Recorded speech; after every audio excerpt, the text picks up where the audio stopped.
saya, Santi Febri Arianti, yang akan menjadi teman diskusi kalian tentang kimia. Apa itu kimia? Bagian dari ilmu pengetahuan alam yang mempelajari materi mengenai struktur dan sifat materi, perubahan materi dan energi yang turut serta dalam perubahan materi tersebut.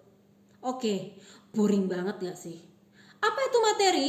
Segala sesuatu yang memiliki massa dan menempati ruang. So textbook gak sih?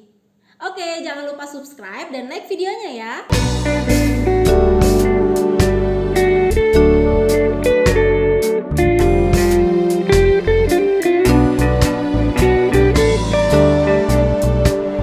Walaupun tanpa penjelasan, kalian tahu apa itu ilmu kimia ya kan? Kimia itu tentang atom dan molekul membentuk hal-hal seperti mobil, makanan, kehidupan, dan segalanya. Dan tentu saja kimia merupakan ilmu tentang semuanya. Lalu bagaimana kita bisa begitu beruntung mengenal atau tahu mengenai ilmu ini? Pastinya ilmu ini memang terasa nyata dalam kehidupan sehari-hari. Namun bagaimana penemuan-penemuan ini diakui? Kita akan membahas sedikit tentang sudut pandang sejarah dalam terjadinya ilmu kimia, sebuah ilmu pengetahuan yang pernah tidak ada sampai seorang Prancis yang sangat pintar dan kaya raya memperjelas semuanya dalam teori yang koheren untuk semuanya bagaimana terjadi dan bekerja. Dan jika Anda pernah berpikir, mungkin waktu SMA atau nanti ketika kalian mengerjakan ujian kimia, orang yang menciptakan kimia harus dihukum mati. Sebaiknya kalian merasa bersalah karena orang itu memang dihukum mati. Dialah Antoine Lavoisier, harus begitu pengucapannya ya, bukan Antoine Lavoisier, karena dia adalah orang Prancis. Seorang yang luar biasa ya, adalah seorang ahli geologi, botani, biologi, dan fisika yang membantu menetapkan sistem metrik, menciptakan bahasa internasional dalam kimia, memberi nama untuk hidrogen dan oksigen, memprediksi keberadaan silikon yang sangat penting bagi kita dan kalian orang elektro, karena inilah bahan utama semikonduktor yang kita tahu adalah otak dari handphone yang mungkin kalian pegang sekarang, komputer, laptop, dan segala hal yang mengaku Pentium Inside, Intel Inside, dan iCore bla bla bla. Menggarisbesarkan apa unsur itu, mengetahui bagaimana makhluk hidup mendapatkan energi dari makanan, menetapkan bahwa sebuah unsur dapat memiliki bentuk berbeda saat menemukan bahwa abu dan intan mengandung karbon murni, menerbitkan buku cetak kimia yang paling pertama. Oke, saatnya untuk drama sebentar ya. Saya yakin kalian juga sama seperti saya, suka drama, mungkin yang suka drama Korea. Lavoisier lahir dari keluarga kaya raya. Dia tumbuh tanpa kasih sayang seorang ibu, karena ibunya meninggal waktu Lavoisier berusia 5 tahun. Ayah Lavoisier seorang pengacara dan ingin anaknya mengikuti jejak menjadi pengacara juga. Tapi Antoine muda lebih memilih untuk menjadi peneliti. Antoine menikah dengan gadis bernama Marie-Anne, seorang putri dari keluarga kaya pengumpul pajak. Marie-Anne selain sebagai istri namun menjadi koleganya juga. Romantis ya. Ada konflik sedikit nih. Marie-Anne menerjemahkan esai tentang phlogiston oleh Joseph Priestley yang dirobek menjadi potongan-potongan kecil, disangka habis oleh Lavoisier. Priestley berpendapat bahwa apabila materi yang dibakar akan kehilangan sesuatu yang dinamakan zat berphlogiston. Hal ini ditunjukkan dengan perbedaan massa sebelum dan sesudah pembakaran. Pada percobaan Lavoisier, materi yang dibakar pada wadah tertutup tidak terjadi pengurangan ataupun penambahan massa. Itulah yang dijadikan alasan Lavoisier untuk menyanggah teori Priestley tersebut. Nah, sebagai gambaran, jika kita punya 1 gram natrium, kemudian kita reaksikan dengan 1,54 gram gas klor, akan menghasilkan NaCl atau garam sebesar 2,54 gram. Di mana zat sebelum 1 ditambah 1,54 adalah 2,54 sama dengan zat sesudah yaitu 2,54. Begitupun untuk percobaan yang lain, yaitu jika natrium kita tambahkan menjadi sekarang 2 gram dan klornya menjadi 3,08 gram, totalnya di sebelah kiri dan di sebelah kanan akan sama yaitu 5,08 gram. Artinya akan dibentuk garam sebesar 5,08 gram. Belum puas, lagi ada 3 gram natrium ditambah dengan 4,62 gram klor. Akan menghasilkan 7,62 gram NaCl. Teori Lavoisier inilah yang mendasari hukum kekekalan massa. Oke, kita game sebentar ya, nggak asik kalau cerita terus, harus ada selingan latihannya ya kan? Berikut latihannya.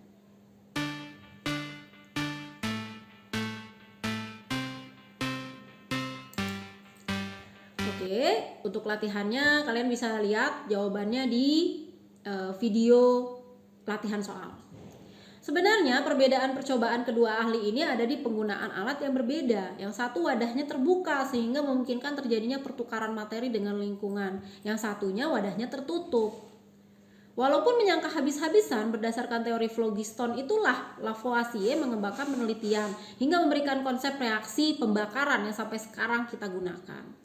Dia menetapkan bahwa hidrogen bukan udara yang tidak dapat dibakar, tetapi merupakan sebuah unsur. Ia menamakan unsur tersebut hidrogen, berasal dari kata hydrogenated. Ia pun menetapkan bahwa oksigen merupakan zat yang sangat penting untuk pembakaran yang juga disebut sebagai oksidasi. Yang akan banyak dibahas nanti dalam kuliah ini, tapi nanti, bukan saat ini. Dengan membuat set peralatan aneh sehingga dapat menjadikan makhluk hidup sebagai percobaan, Lavoisier menetapkan bahwa jika kita membakar kayu membutuhkan jumlah oksigen yang sama dan menghasilkan jumlah karbon dioksida yang sama dengan orang pada saat orang tersebut makan dan bernafas. Sehingga ia menentukan bahwa manusia dan semua hewan mendapatkan tenaga melalui semacam pembakaran internal. Oke, perlu kita akui bahwa Lavoisier tidak mendapatkan uang dari menjadi ilmuwan karena justru dia membutuhkan banyak uang untuk dapat menjadi ilmuwan. Dia perlu memesan hal-hal yang tidak biasa untuk set alat percobaan, bahan-bahan yang tidak murah. Nah, untuk itu dia juga bekerja sebagai pengumpul pajak, bahkan membantu pembuatan tembok di sekeliling Prancis untuk membantu dalam pengumpulan pajak. Padahal sebenarnya ia juga seorang yang mendukung revolusi Prancis. Jadi dua hal yang bertolak belakang ya. Dia idealis menolak masuknya beberapa politikus yang berkuasa ke dalam Akademi Sains Prancis.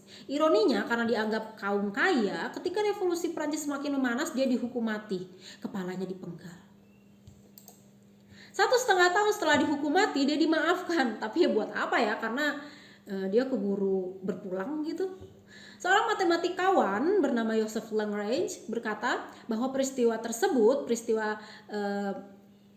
dihukum matinya Lavoisier tersebut, dengan sebentar kepala itu dipenggal, tetapi Prancis tidak dapat membentuk kepala yang baru yang sedemikian lagi dalam seabad. Ya tentu saja dia benar ya.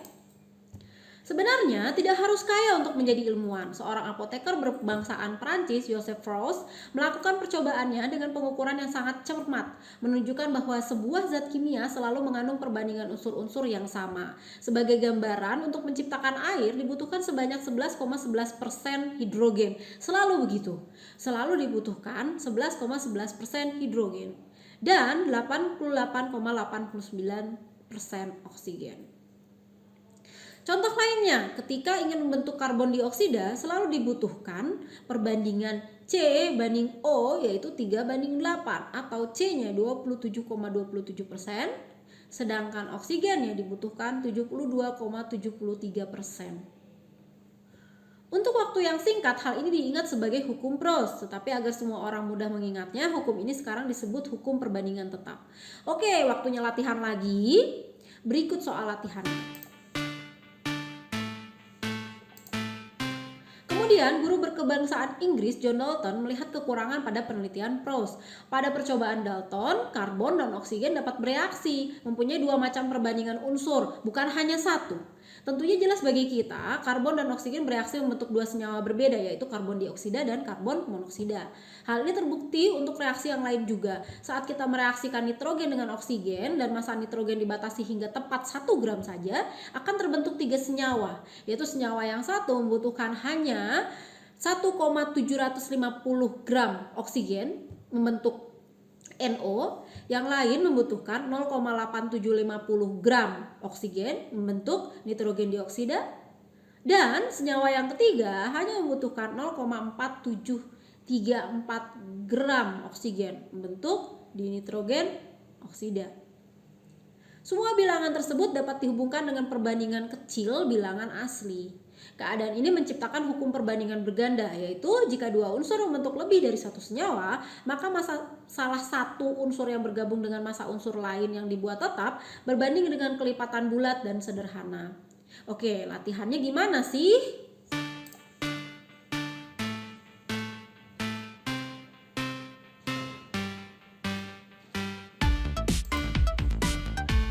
Einstein telah membuktikan bahwa atom ada dengan menggunakan matematika tingkat tingginya. Sementara Dalton juga membuktikan keberadaan atom, namun hanya menggunakan perkalian.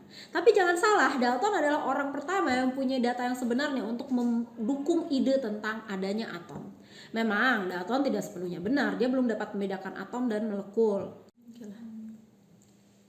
Ilmuwan lain, Joseph Louis Gay-Lussac, yang pada 1804 menjadi ilmuwan paling tinggi dalam sejarah, ya bukan paling tinggi ukuran tinggi badannya ya, tapi dia naik balon di ketinggian 7.000 meter untuk mengambil sampel udara.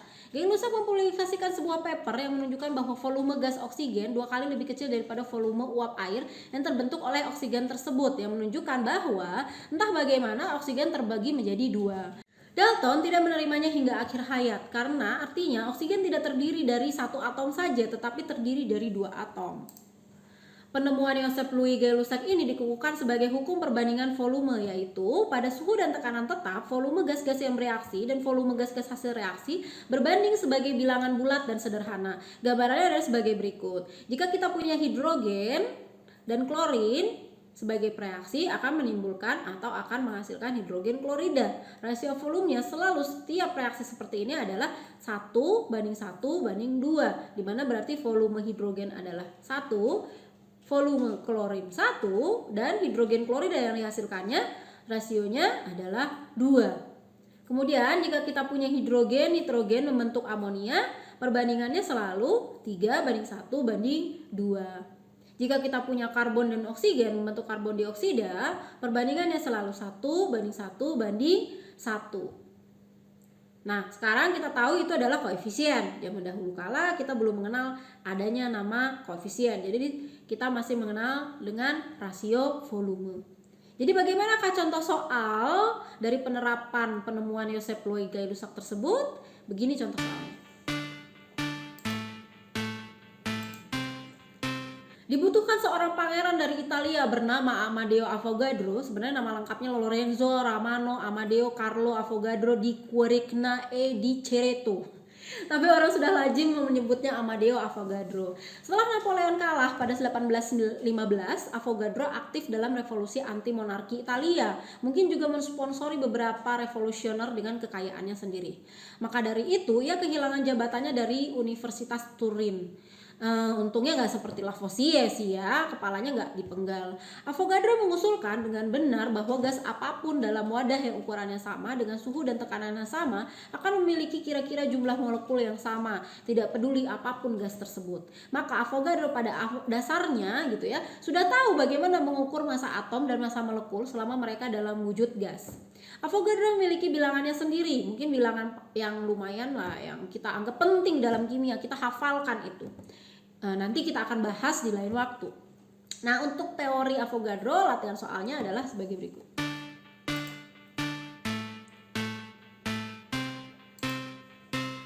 Jadi Anda sekarang tahu bagaimana perubahan ilmu kimia dari nama alkimia yang hanya mengajarkan bahwa elemen dibagi menjadi api, air, udara, dan tanah yang kemungkinan besar mendasari film Avatar menjadi ilmu kimia modern dengan metode ilmiah untuk pemecahan masalah dengan para ilmuwan dan percobaan-percobaannya. Nah, di video selanjutnya kita akan membahas mengenai perubahan materi dan penggolongan materi. Yeay, seru. Jangan lemes dulu, teriak yeay seru. Thank you for watching.